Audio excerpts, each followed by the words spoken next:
ఒక ఆధ్యాత్మికమైన ఒక సంతోషం, ఆనందం, ఒక సమాధానం. డబ్బులుంటే సంతోషం, సమాధానం అది నిజమైంది కాదు. ఆస్తులు, అంతస్తులు, బంధువులు, స్నేహితులు ఉంటే ఉండే సంతోషం అది నిజమైన సంతోషం కాదు. అది ఈరోజు డబ్బులు ఉంటాయి, రేపు ఏదైనా అవసరం పడింది అనుకోండి వెళ్ళిపోతాయి. ఈరోజు ఉంటారు స్నేహితులు, రేపు వెళ్ళిపోతారు. ఈ లోక సంబంధంగా కలిగే ఈ తాత్కాలికమైన సంతోషాల ద్వారా మనకి ఎలాంటి సుఖం ఉండదు. అందుకే దేవుని ప్రజలమైన మనము ఆధ్యాత్మికంగా, దైవికంగా దేవుడు మనకి అనుగ్రహించే ఈ అద్భుతమైన పరలోక సంబంధమైన సంతోషము, సమాధానము దేవుడు మనకు అనుగ్రహించునుగాక.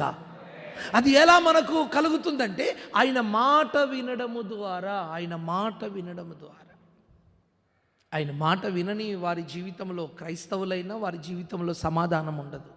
నువ్వు దేవుని మాట వినకపోతే నీకు సమాధానం ఉండదు, నీకు సంతోషం ఉండదు, నీకు ఆరోగ్యం ఉండదు, నీకు నెమ్మది ఉండదు.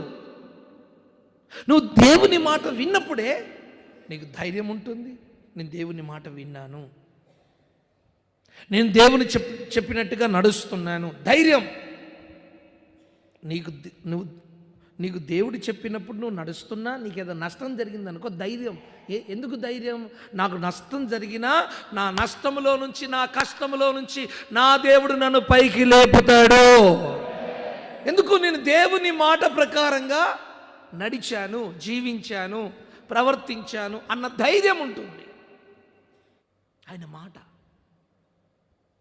మన జీవితంలో మనం ఆయన మాటను ఎంత గౌరవిస్తే, ఆయన మాటకి ఎంత లోబడితే మనకు అంత క్షేమం కలుగుతుంది. ఆ మాట వింటున్నారా? ఆయన మాటని ఎంత గౌరవించి, ప్రేమించి, ఆయన్ని సన్మానించి ఆయన మాటకు లోబడితే మన కుటుంబంలో, మన జీవితంలో ఊహించని కార్యాలు మన దేవుడు చేస్తాడు. కానీ మనకున్న స్వభావమే, మానవునికున్న స్వభావం ఏంటంటే మాట వినకపోవడమే. ఆ మాట వినకపోవడం ద్వారానే మన జీవితంలో ఒకలాంటి కరువు, ఒకలాంటి భయం, ఒకలాంటి అసమాధానం, సంతోషం లేకపోవడం, భయం, ఎప్పుడు కలవరం, ఇలాంటివన్నీ కూడా నేను వెంబడిస్తూ ఉంటాయి. ఆయన మాట వినాలి.